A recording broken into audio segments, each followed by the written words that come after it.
Children, Hindi online series में आप सबका स्वागत है। आज हम लोग आप लोगों के लेसन का 2 पढ़ेंगे और उस लेसन का नाम है राजनीति व धर्म से परे है देशभक्ति।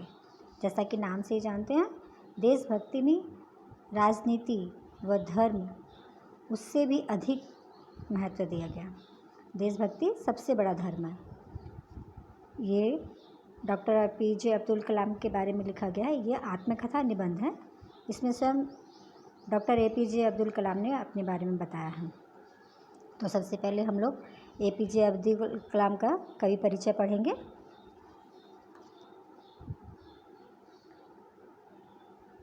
डॉक्टर APJ अब्दुल कलाम के नाम से प्रसिद्ध अब्दुल पाकिर जैनुल आबदीन अब्दुल कलाम का जन्म 15 अक्टूबर 1931 को रामेश्वरम, तमिलनाडु में हुआ। बचपन में काफ़ी आर्थिक समस्याओं के झेलने के बावजूद इन्होंने शिक्षा के दामन को नहीं छोड़ा। मतलब डॉक्टर APJ अब्दुल कलाम, जो APJ है, ए से अब्दुल, P से पाकिर, G से जैनुल आबदीन अब्दुल उनका पूरा नाम है और इनका जन्म रामेश्वरम, तमिलनाडु में हुआ था। और बचपन इनका बहुत गरीबी में बीता, लेकिन फिर भी इन्होंने पढ़ाई को पीछे छोड़ा नहीं। अपनी शिक्षा व विलक्षण प्रतिभा के बूते वैज्ञानिक बने डॉक्टर कलाम भारत के 11वें राष्ट्रपति चुने गए। उन्होंने कई भावोत्तेजक व सारगर्भित पुस्तकें लिखी। उनका जीवन लोगों के लिए प्रेरणा स्रोत है। भारत रत्न समेत कई उपाधियों व पुरस्कारों से सम्मानित कर्म के इस पुजारी का निधन 27 जुलाई 2015 को हो गया। तो इतनी गरीबी थी, फिर भी उन्होंने अपनी पढ़ाई को नहीं छोड़ा और ये बहुत इंटेलिजेंट थे। तो इस अपने इंटेलिजेंट के चलते इनको बहुत बार स्कॉलरशिप भी मिला और ये वैज्ञानिक बने और देश के 11वें राष्ट्रपति चुने गए।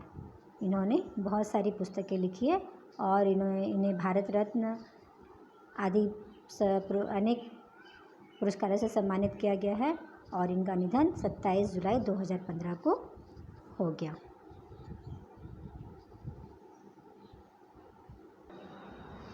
अब हम लोग प्रस्तावना पढ़ेंगे। प्रस्तावना मतलब इस निबंध के माध्यम से लेखक क्या कहना चाहता है। तो इस निबंध में लेखक देश के विकास के लिए अधिक मेहनत करने वाले के लोगों का आह्वान किया गया है।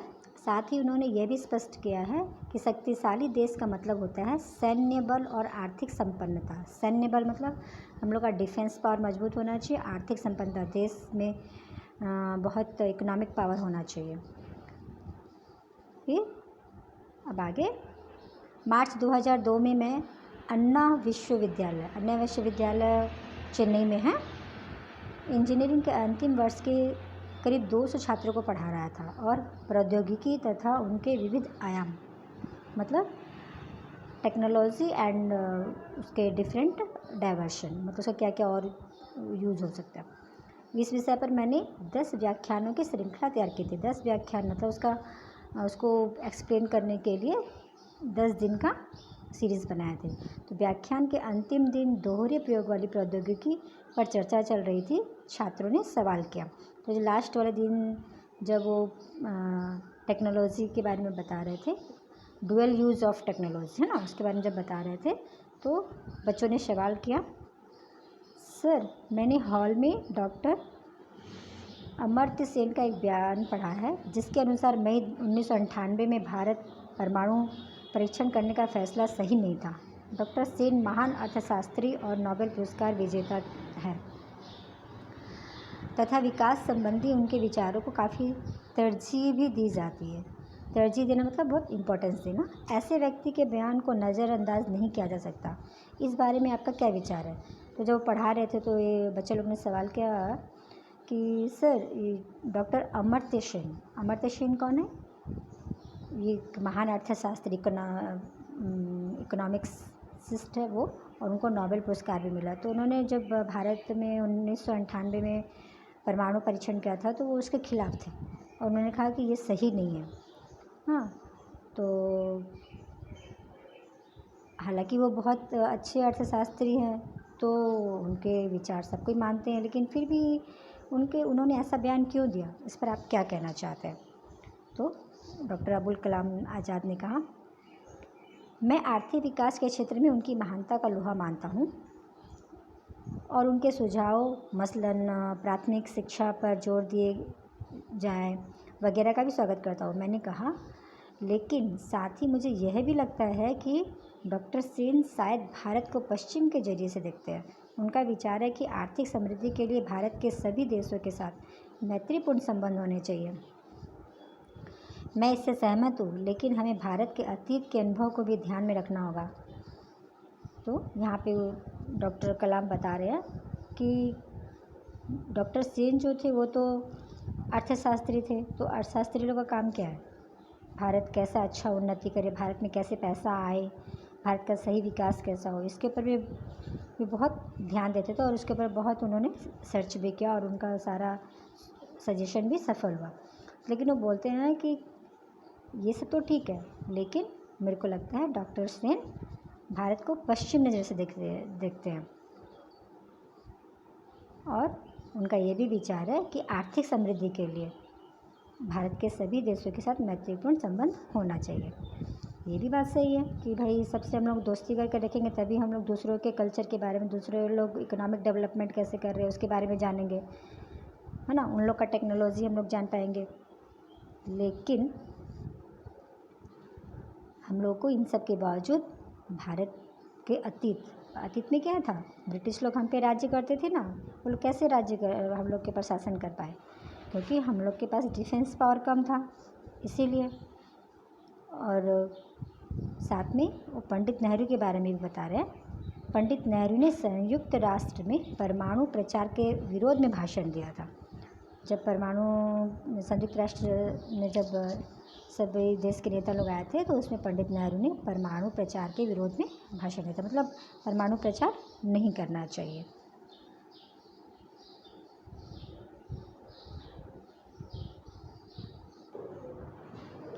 संयुक्त राष्ट्र सुरक्षा परिषद, इसमें जब नेहरू जी गए थे तो इन्होंने परमाणु हथियार के खिलाफ में वकालत की थी कि भाई परमाणु प्रसार नहीं होना चाहिए। लेकिन इसका रिज़ल्ट क्या रहा कि भारत परमाणु प्रसार नहीं कर सका। बाकी सब देशों के पास तो 10,000 3,000 चाहे कितने और देशों के पास में परमाणु शक्ति है। अगर हम लोग के पास परमाणु शक्ति नहीं रहेगा तो दूसरा देश हम लोग को दबाएगा कि नहीं? तो हम लोग डिफेंस के मामले में कमज़ोर हो जाएंगे, हमारी सैन्य बल कम हो जाएगी। इसीलिए APJ अब्दुल कलाम जी कहते हैं कि इसका नतीजा ठीक नहीं है। और हमें यह पता होना चाहिए कि अमेरिकी धरती पर 10,000 से अधिक परमाणु प्रक्षेपास्त्र है। रूस के पास भी 10,000 परमाणु प्रक्षेपास्त्र मौजूद है और इंग्लैंड, चीन, फ्रांस, पाकिस्तान तथा अन्य देशों के पास भी ये सभी भारी संख्या में हैं।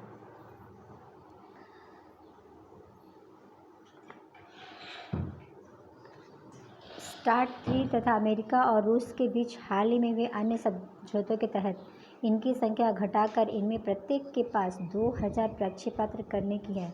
लेकिन ये समझौते अभी मतलब कोई सुन रहा नहीं है ये सब बात, है ना। वो लोग अपना जो परमाणु हथियार बना लिया है इतना, और उसको कम करना नहीं चाह रहा है।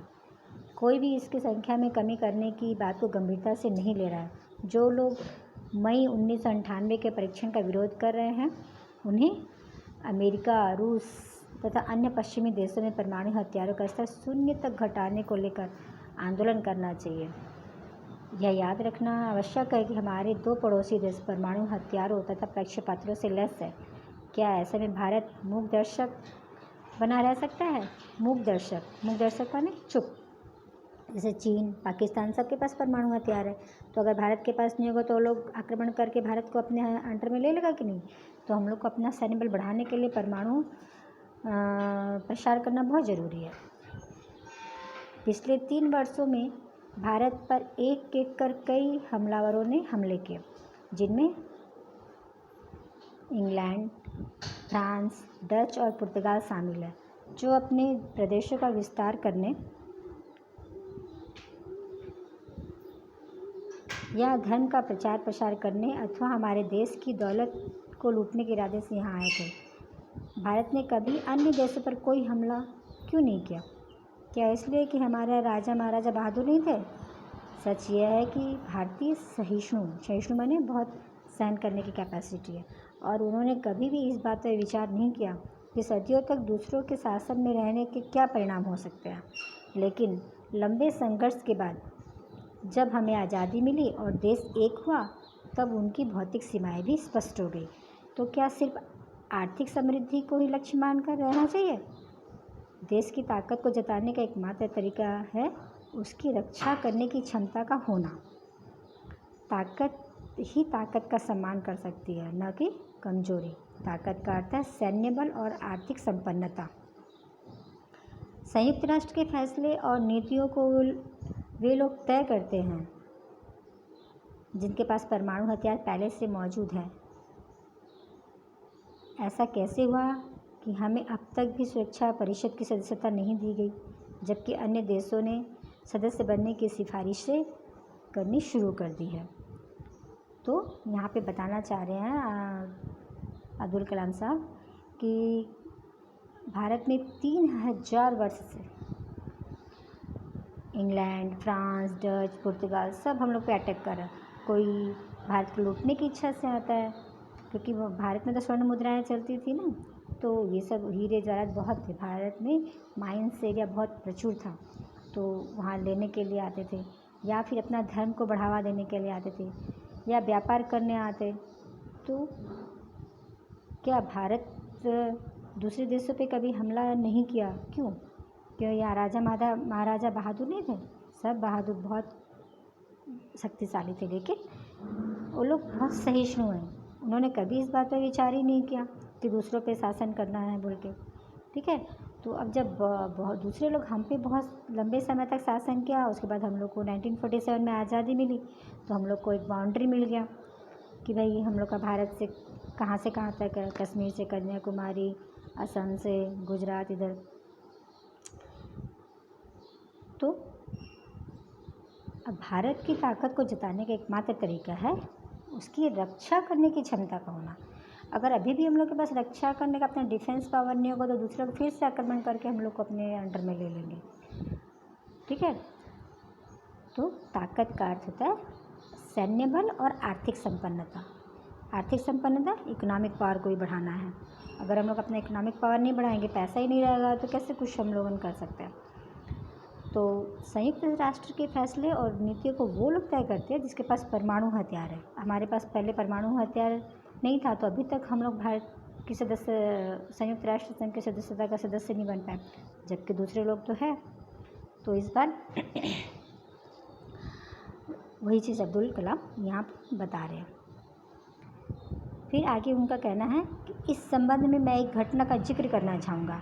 मेरे दोस्त एडमिरल एल रामदास ने जो नौसेना प्रमुख पद पर से सेवानिवृत्त मैंने रिटायर होना, मुझसे कहा कि वे मई 1998 में किए गए परमाणु परीक्षण के विरोध में कुछ लोगों के साथ मिलकर संसद के समक्ष प्रदर्शन करेंगे। मैंने उनसे कहा कि पहले उन्हें उन लोगों के साथ मिलकर व्हाइट हाउस और क्रेमलिन के सामने विरोध करना चाहिए, क्योंकि वहाँ भारी मात्रा में परमाणु परीक्षा पत्र जमा है। तो मतलब अब्दुल कलाम जी बता रहे हैं कि उनके एक दोस्त थे एडमिरल एल रामदास, जो नौसेना में थे और वो रिटायर हो चुके थे। उन्होंने कहा कि जो 1998 में भारत परमाणु परीक्षण किया, इसके खिलाफ हम संसद के समक्ष में प्रदर्शन करेंगे कि भाई परमाणु क्यों बनाया गया। तो कलाम जी ने क्या कहा उनसे कि आप सबसे पहले व्हाइट हाउस और क्रेमलिन के सामने विरोध प्रदर्शन कीजिए, उन लोग के पास तो सबसे ज़्यादा परमाणु प्रक्षेपास्त्र है। भारत तो अभी पहला ही किया है ना। तो मैं लोगों से देश की महानता को वर्ण करने का आह्वान करता हूँ। सभी भारतीयों से मेरा आग्रह है कि वे अपनी अधिकतम क्षमता से बढ़ चढ़ कर काम करें। वे कौन सी ताकतें हैं जो देश को ऊंचा उठाती है या उनके पतन का कारण बनती है, और वे कौन से कारक हैं जो किसी देश को मजबूत बनाते हैं। किसी भी ताकतवर राष्ट्र में 3 विशेषताएं होती है: अपनी उपलब्धियों के प्रति गर्व की भावना, एकता तथा संयुक्त रूप से कार्य करने की योग्यता। मतलब वहाँ बता रहे हैं कलाम जी कि देश की महानता, देश की उन्नति के लिए हम लोगों को अपनी क्षमता से अधिक बढ़ के काम करना चाहिए। मतलब जो आलस होता है ना, आलस नहीं रखना है। तो किसी भी देश को ताकतवर बनाने के लिए 3 चीज़ ज़रूरी है। पहला, अपनी उपलब्धियों के प्रति गर्व की भावना। मतलब हमारे देश में जो है वो हमको गर्व होना चाहिए कि हमारे देश में ये है, ये है। हम लोग बीच बीच में बोलते हैं ना, अरे अमेरिका में तो ऐसा है, वहाँ ऐसा है। तो ऐसा में क्या हम लोग अपना देश का अपमान करते हैं? नहीं, हमारे पास जो हम लोग उससे और अधिक उन्नति करें, साथ में मिल के रहें और संयुक्त रूप से मिल के रहें और साथ में मिल के काम करें, तभी किसी भी देश की उन्नति हो सकती है और देश को हम मजबूत बना सकते हैं।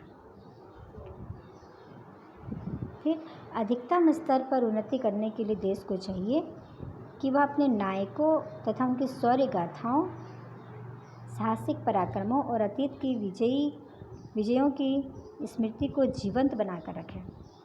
मतलब उन्नति करने के लिए जो हमारे वीर हैं,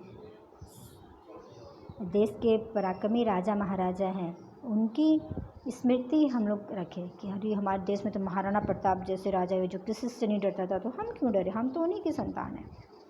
ठीक है, ऐसा अपने को याद रख के जीवंत बनाना, उसमें जोश रखना है यहाँ पे। ठीक है, इंग्लैंड वासी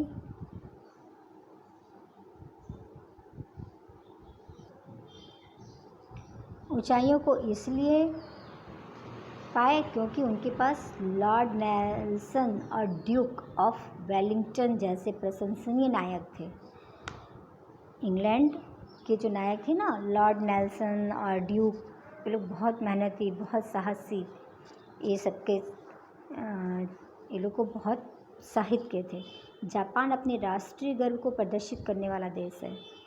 जापानी अपनी एकता, एक संस्कृति तथा अपनी अपमानजनक सैन्य पराजय को आर्थिक जीत में बदलने को लेकर काफ़ी गर्व का अनुभव करते हैं। जापान के लोग कभी अपने देश के बारे में बुराई नहीं सुनना चाहते, कभी नहीं। वो लोग आपस में अपने देश की एकता, संस्कृति को बनाए रखने के लिए कुछ भी करने को तैयार है। ठीक है, तो हमें भी इससे सीख लेनी चाहिए। जो भी देश महान हुए हैं उनके पीछे मिशन की भावना रही है। जापानियों में यह भावना कूट कूट कर भरी है। इसी तरह जर्मन भी यही भावना रखते हैं। 3 दशकों की अवधि में जर्मनी का ही 2 बार विनाश हुआ, लेकिन उसके बावजूद उसकी जनता का जज्बा फीका नहीं पड़ा। दूसरे महायुद्ध की विभीषिका को झेलने के बाद वह ऐसा राष्ट्र बनकर उभरा जो आर्थिक दृष्टि से भी ताकतवर था ही, राजनीतिक मोर्चे पर भी उसने अपनी उपस्थिति दर्ज कराई। यदि जर्मनी एक महान देश बन सकता है तो भारत क्यों नहीं महान हो सकता। मतलब जापानी लोग के अंदर भी कूट कूट के भरी है भावना कि हमारा देश महान है। और जर्मनी का तो एग्जाम्पल देते हुए बता रहे हैं कलाम साहब कि 3 दशक मतलब 30 साल में 2 बार जर्मनी के ऊपर एक बार तो महायुद्ध, दूसरे विश्व युद्ध, दूसरे और कोई वजह से उसका बहुत नुकसान हुआ, लेकिन फिर भी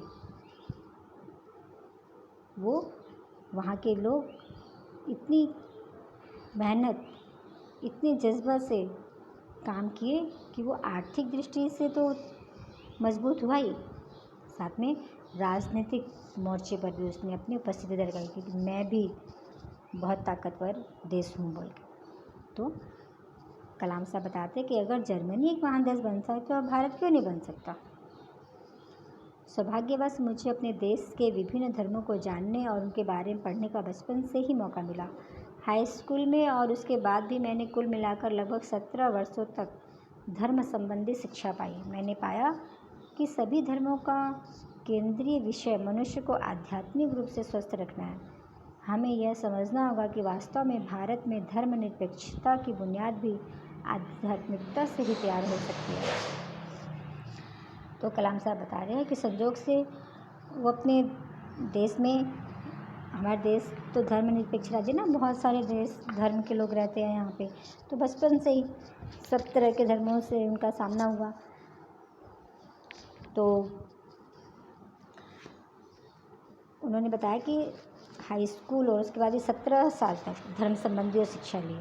तो सभी धर्म का एक ही कहना है कि आध्यात्मिक रूप से हमें स्वस्थ रहना, और इसी आध्यात्मिकता के कारण हम धर्मनिरपेक्षता की बुनियाद भी रख सकते हैं। फिर आगे उनका कहना है, चूँकि हमारी मिशन भावना कमज़ोर पड़ी है, इसलिए हम अपनी संस्कृति और अपने प्रति सच्चे नहीं बने रह पाए हैं।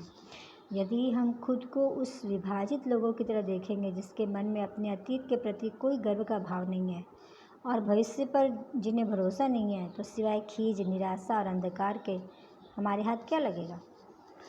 तो मतलब अगर हम लोगन जो मिशन मतलब जो एम, कोई भी जब मिल के काम करते हैं वो मिशन, तो उस पर अगर हम लोगन कमज़ोर पड़ जाएंगे कि अरे कैसे होगा, तो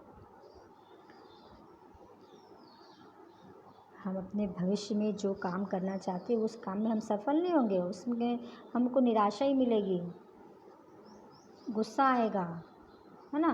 तो ऐसा नहीं करना हम लोग को। हम लोग अपना जो भी मिशन तैयार करते हैं उसमें जोश और होश के साथ काम करना है, मिल के काम करना है। हमारी एकता की भावना और हमारे लक्ष्यों के प्रति हमारी लगन को सबसे ज़्यादा खतरा उन विचारकों से है जो जनता को विभाजित करना चाहते हैं। भारतीय संविधान ने सभी नागरिकों को संपूर्ण बराबरी का हक दिया है। अब चिंता का विषय यह है कि धार्मिक स्वरूप को धार्मिक भावनाओं पर लादने की कोशिश की जा रही है। हम अपनी विरासत के लिए धर्म की जगह सांस्कृतिक संदर्भ क्यों नहीं विकसित कर सकते, जो हम सभी को भारतीय बनाने के लिए कार्य करेगा। समय आ गया है हम भेदभाव करना बंद करें। हमें आज राष्ट्र के लिए ऐसी दृष्टि की ज़रूरत है जो एकता ला सके। तो अब बता रहे कलाम साहब कि हम लोग जब मिल के काम करते हैं या हम लोग कोई सा लक्ष्य निर्धारित करते हैं, तो उसमें सबसे ज़्यादा खतरा होता है कि हम लोग को लोग बांट देते हैं, अरे तुम इसके साथ ऐसा मिल के क्यों काम कर रहे हो, तुम अपना अलग करो। तो वो लोग विभाजित कर देते हैं। विभाजित करने से हमें काम के प्रति निराशा आ जाती, तो हमारा वो मिशन सफल नहीं हो पाता है। ठीक है, जबकि भारत के संविधान में नागरिकों को तो बराबरी का हक दिया गया है। तो वहाँ कलाम साहब बताना चाह रहे हैं कि धार्मिक स्वरूप धार्मिक भावना पर लादने की जो कोशिश की जा रही है वो बंद करना चाहिए। हमें अपने विवेक से काम लेना चाहिए कि अगर कोई हमें विभाजित करना चाहता है तो हम उसका विरोध करें, हमें भेदभाव नहीं करना है। बहुत से लोग राजनीतिक रूप से ऐसे काम करते हैं, है ना। तो आज हमें राष्ट्र के लिए ऐसी दृष्टि की ज़रूरत है जो एकता ला सके। जब हम भारत को उसके गौरव के साथ उसके अतीत को आधार मानकर स्वीकार करेंगे, तभी हम शांति और समृद्धि से भरपूर सभी के लिए एक समान भविष्य की उम्मीद रख सकते हैं, जहाँ सृजन होगा और संपन्नता होगी। हमारा अतीत हमेशा हमारे साथ है, इसे संभाल कर रखना है न कि राजनीतिक उठापटक के चलते नष्ट कर देना है। तो लोग हम लोग को आएंगे विभाजन करने के लिए, सारे उसके साथ मिलकर बात कम करो, हम कुछ लालच देंगे, कुछ ये करेंगे, लेकिन हमें अपने अतीत को आधार मानना है कि देखो हम लोग मिल के या काम किए तभी तो हम लोग को आज़ादी मिल पाया। हाँ, तो हमें मिल के काम करना है और शांति और समृद्धि से भरपूर सभी के लिए एक समान भविष्य बनाना है। तभी हमारे देश में सृजन बढ़ेगा मतलब रिप्रोडक्टिव पावर बढ़ेगा, रिक्रिएटिव पावर बढ़ेगा और संपन्नता आएगी। संपन्नता मतलब देश में प्रॉस्पेरिटी आएगी। और हमारा अतीत हमेशा हमारे साथ है, ठीक है, इसलिए हमें इसे संभाल कर रखना है। राजनीतिक उठापटक के चलते इसको नष्ट नहीं करना है। विकसित भारत शहरों का राष्ट्र नहीं होगा, वह समृद्ध गांव का एक तंत्र होगा जो दूर चिकित्सा माने टेलीमेडिसिन, दूर शिक्षा टेली एजुकेशन और ई कॉमर्स संपन्न होगा। देखो आज जो हम लोग पढ़ रहे हैं वो टेली एजुकेशन के ही कारण पढ़ रहे हैं, है ना। जैव प्रौद्योगिकी, जैव विज्ञान तथा कृषि विज्ञान और औद्योगिक विकास से ही नए भारत का उदय होगा। राजनीतिक नेता इस उत्साही भावना को लेकर काम करेंगे कि राष्ट्र का उत्थान व्यक्तिगत हितों और राजनीतिक पार्टियों से ऊपर है। यह दृष्टिकोण ग्रामीण शहरी आबादी प्रकृति के बेहतरीन उत्पादन को संपदा का लाभ उठाने के लिए ग्रामीण इलाकों में प्रवास करेगी। तो कलाम साहब का कहना है कि जब हमारा राष्ट्र मजबूत होगा, लेकिन वो राष्ट्र कैसा होना चाहिए? शहर का राष्ट्र नहीं, गाँव का एक तंत्र जो दूर चिकित्सा, दूर शिक्षा और ई कॉमर्स संपन्न है ना, जहाँ हम लोग इकोनॉमिकली संपन्न हो और सभी टेक्नोलॉजी, चाहे वो कृषि के क्षेत्र में हो, चाहे जीव विज्ञान के क्षेत्र में हो, सब में हमें अच्छा कार्य करना है। और राजनीतिक नेता भी इसी भावना को लेकर काम करें कि यहाँ पे व्यक्तिगत हित नहीं, यहाँ पे पूरे देश के हित के लिए हमें कोई भी काम करना है, तभी हमारा देश आर्थिक दृष्टि से संपन्न बनेगा।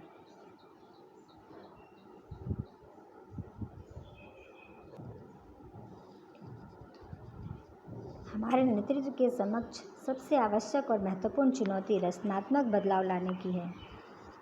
सभी ताकतों को एकजुट करने और उन्हें अभियान के लिए प्रेरित करने की है। भारत 1 अरब की आबादी वाला विविध धर्मों और समुदायों का देश है। अभी तो 1 अरब 30 लाख हो गए ना। यहाँ भौगोलिक विविधता के साथ साथ व्यापक स्तर पर वैचारिक विभिन्नता भी है। यह हमारी सबसे बड़ी ताकत है। दरअसल खंडित सोच, खांचाबद्ध योजनाएं और अलग अलग किए गए प्रयासों के कुछ विशेष परिणाम नहीं निकलेंगे। समरस भारत के निर्माण के लिए लोगों को एक साथ आना होगा। विकसित भारत की दूसरी परिकल्पना ही यहाँ पुनर्जागरण लाएगी। शक्तिशाली भारत के निर्माण का दायित्व दूरदृष्टि संपन्न राजनीतिक नेतृत्व के हाथों में है। तो अब्दुल कलाम आज़ाद जी भारत के लोगों को जगाने का काम कर रहे हैं। ये बता रहे हैं कि हमारे समक्ष सबसे इम्पोर्टेंट चैलेंज है क्रिएटिविटी, और क्रिएटिविटी के ज़रिए ही हम लोग अपने देश को मजबूत बना सकते हैं। भारत में आज 1.3 अरब लोग रहते हैं ना, तो सब विभिन्न धर्म के लोग हैं, विभिन्न समुदाय के लोग हैं, और हमारा भौगोलिक विविधता मतलब कोई पंजाब, कोई हरियाणा, है ना, ऐसे है ना, अलग अलग प्रांत से है। तो सभी ये हमारी सबसे बड़ी ताकत है। अलग अलग धर्म के लोग, सबके लोग अलग अलग सोच होती है, अलग अलग क्रिएटिविटी होती है। तो हम लोग मिल के अगर सब काम को करेंगे, कितना बड़ा राष्ट्र, कितना बड़ा समृद्ध राष्ट्र बनेगा। इसलिए हमें विकसित भारत की दूसरी परिकल्पना ही यहाँ पुनर्जागरण लाना है। शक्तिशाली भारत के निर्माण का दायित्व दूरदृष्टि संपन्न राजनीतिक नेतृत्व के हाथों में है। तो हमें मिल के काम करना है अपने देश को बनाने के लिए, और राजनीति देश भक्ति से परे, ठीक है। सबसे ऊंचा देशभक्ति है। तो हमें अपने जो भी राजनीतिक नेता है वो अपने देशभक्ति को परम धर्म मानते हुए अपने सभी भारत के लोगों को साथ में लेते हुए चले, काम करें, तो ये हमें इसमें सफलता मिलेगी। तो हमें इस निबंध से क्या शिक्षा मिलती है? किसी भी देश की शक्ति का मापदंड सैन्य बल होता है, मतलब उसका सैनिक पावर परफेक्ट होना चाहिए, सही शक्तिवान होना चाहिए। अब हम लोग इसके व्याकरण सब करेंगे। तो सबसे पहले है संधि, ना, संधि विच्छेद करना है। यहाँ पे संधि विच्छेद करने के बहुत सारे तरीके होते हैं। उसमें से जैसे पहले अ और उ को मिला दो तो ओ बनता है। तो जैसे एग्जाम्पल में दिखाया गया, सूर्य जोड़ उदय, इसमें सूर्य के लास्ट में अ और ओ, सूर्योदय। प्रक्षेपास्त्र, प्रक्षेप जोड़ अस्त्र, है ना, मिल के आ बनता है। तो ऐसे ही मैंने देखो यहाँ लिखा है, आप लोग सब ध्यान दें।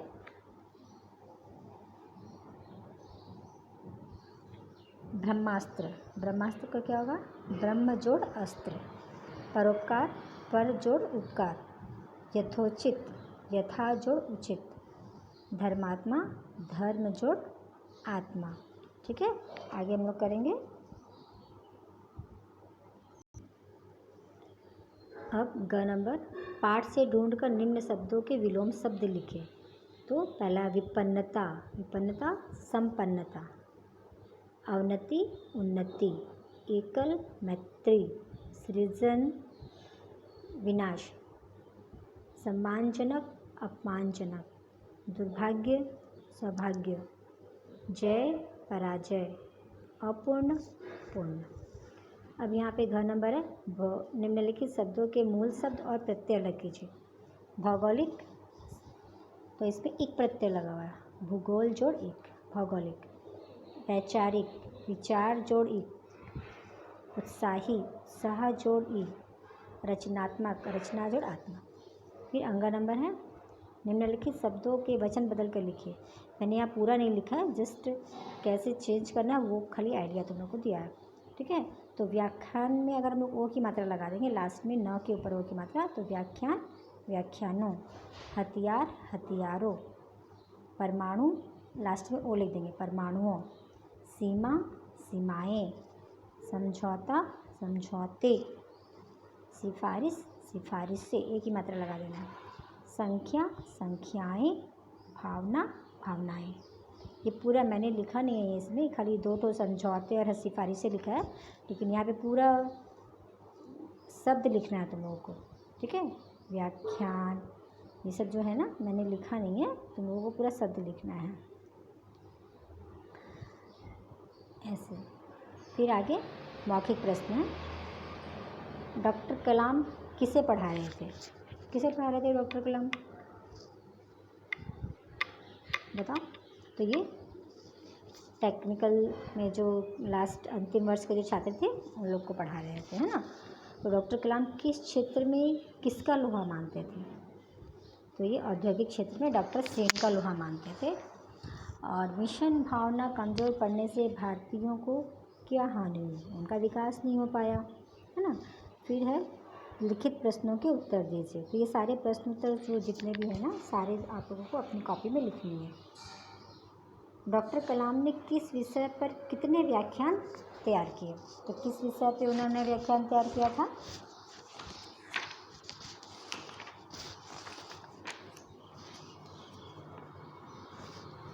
प्रौद्योगिकी तथा उनके विविध आयाम के विषय पर, ठीक है, विषय पर 10 व्याख्यान तैयार किए थे डॉक्टर कलाम।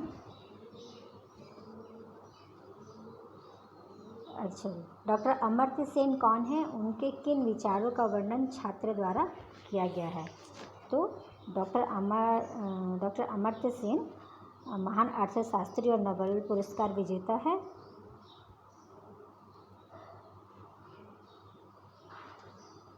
तथा विकास संबंधी उनके विचारों को काफ़ी तरजीह भी दी जाती है।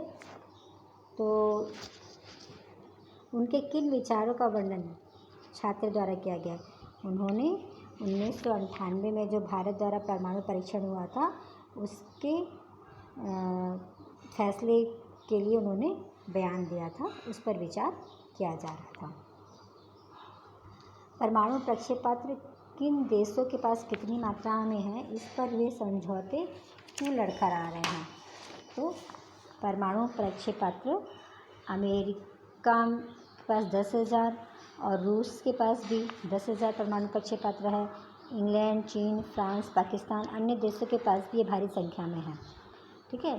तो इस पर वे समझौते क्यों लड़खड़ा रहे? क्योंकि कोई भी अपनी संख्या को घटाकर अपने पास, इसमें कहा गया कि सबको 2,000 प्रक्षेपास्त्र रखने की, लेकिन कोई भी ये समझौते पर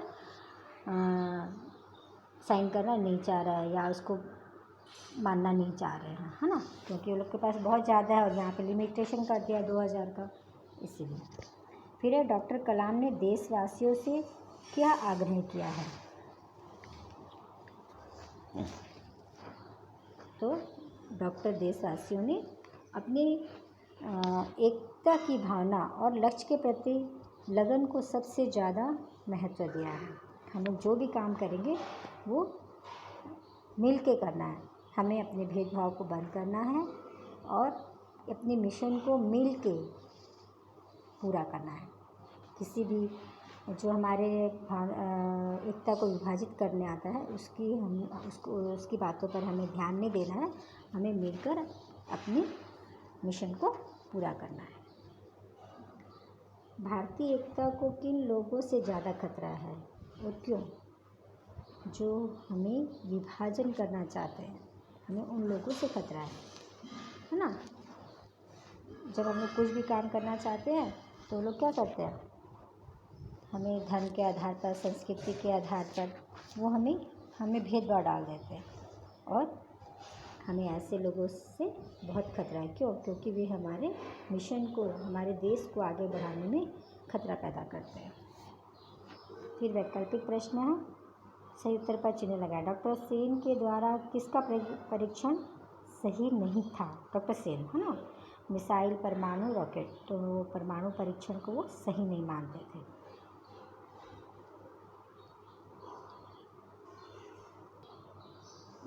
फिर है, किस विकास क्षेत्र में डॉक्टर कलाम डॉक्टर सेन का लोहा मानते थे? किस विकास क्षेत्र में? राजनीतिक, सामाजिक, आर्थिक क्षेत्र में। पिछले कितने वर्षों में भारत पर हमले हुए? 3000, 2000, 1000, 3000 पे। भारत में किसको बुनियाद आध्यात्मिकता से तैयार की जा सकती है? भारत में किसकी बुनियाद? तो धर्मनिरपेक्षता की, राजनैतिक और आर्थिक। तो धर्मनिरपेक्षता की बुनियाद आध्यात्मिकता के बल पर तैयार की जा सकती है। डॉक्टर कलाम ने लोगों से कहाँ परमाणु परीक्षण विरोध करने को कहा? अमेरिका की सड़कों पर, व्हाइट हाउस और क्रेमलिन के सामने, और दिल्ली के लाल किले के सामने। तो व्हाइट हाउस और क्रेमलिन लंदन का एक शहर है ना, वहाँ पे। तो निम्नलिखित वाक्यों में रिक्त स्थानों की पूर्ति कीजिए।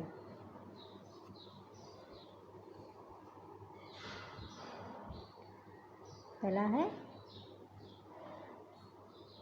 डैश ने संयुक्त राष्ट्र में डैश प्रचार के विरोध में भाषण दिया। तो पंडित नेहरू ने संयुक्त राष्ट्र में परमाणु प्रचार के विरोध में भाषण दिया। देश की ताकत को जानने का एकमात्र तरीका है कि उसकी रक्षा करने की क्षमता का विकास होना, है ना, क्षमता का होना। देश को चाहिए कि वह अपने नायकों तथा उसकी शौर्य गाथाओं, पराक्रमों और अतीत की विजय की स्मृतियों को जीवंत रखे। स्मृति। अब घ नंबर है, भारत 1 अरब की आबादी वाला विविध, अब यहाँ पे और को काट देना है, वहाँ पे गलत लिखा हुआ है, धर्मों और समुदायों का देश है। ठीक है। फिर आगे है, विकसित भारत की दूसरी परिकल्पना ही यहाँ, अब यहाँ के बाद एक डैश छूट गया है, तो डैश को लिखना है, वहाँ पे पुनर्जागरण लाएगी। फिर निम्नलिखित पंक्तियों के संदर्भ प्रसंग सहित व्याख्या कीजिए। ताकत ही ताकत का सम्मान कर सकती है, न कि कमजोरी का। ताकत का अर्थ है सैन्य बल और आर्थिक संपन्नता। तो यहाँ पे ये डॉक्टर कलाम ने अपने देश की ताकत के संदर्भ में कहा कि हम लोग किसी भी उन्नत राष्ट्र से, किसी भी शक्तिवान राष्ट्र से तभी हम लोग सामना कर सकते हैं जब हम लोग खुद ताकतवर हो। कोई कमज़ोर देश तो ताकतवर देश का सामना नहीं कर सकता है। तो इस चीन, अमेरिका, ये सब जो इतने शक्तिशाली लोग, परमाणु शक्तिशाली भी है, प्लस ये लोग का आर्थिक विकास भी बहुत ज़्यादा है। तो उन लोगों से सामना करने के लिए हम लोग को भी अपना ताकत बनाना पड़ेगा। तो वो ताकत है सैन्य बल और आर्थिक संपन्नता। जब हम सैन्य बल और आर्थिक संपन्नता में की ऊंचाई को हम लोग छू लेंगे, तभी हम लोग अमेरिका और चीन, जापान में सबसे आँख से आँख मिला के बात कर सकते हैं, उनको हम लोग टक्कर दे सकते हैं, है ना। तो हम लोग, अगर हम लोग कमज़ोर रहेंगे तो लोग से डर जाएंगे। इसीलिए डॉक्टर कलाम कहना चाह रहे हैं कि अगर हमें दूसरे अन्य ताकत वाले देशों से सामना करना है तो हमें अपनी ताकत को मजबूत करना पड़ेगा, ताकत बढ़ानी पड़ेगी, और वो ताकत है सैन्य बल और आर्थिक संपन्नता। ठीक है। 7 है, जब तक हम अपने देश की सभ्यता संस्कृति का पालन नहीं करेंगे, विकास के क्षेत्र में पिछड़े रहेंगे। इस पर आपका क्या विचार है, लिखें। तो हम लोग की देश की संस्कृति सभ्यता तो सबसे प्राचीन सभ्यता है ना, और प्राचीन के साथ साथ ये काफ़ी उन्नत भी है, और देश, बाकी सब देश तो हमारी सभ्यता से ही लिंक होके रखे हैं, है ना। वे तो हमारी सभ्यता सबसे ऊंची सभ्यता है, और हमें अपने सभ्यता का पालन करना चाहिए, उसे ईमानदारी से निभाना चाहिए, तभी हम लोग अपने देश के विकास में सहयोग कर सकते हैं। अगर सभ्यता को नहीं मानेंगे तो फिर कैसे होगा, है ना। तो इसलिए वहाँ पे कहना चाह रहे हैं कि हमें अपने देश की सभ्यता संस्कृति का पालन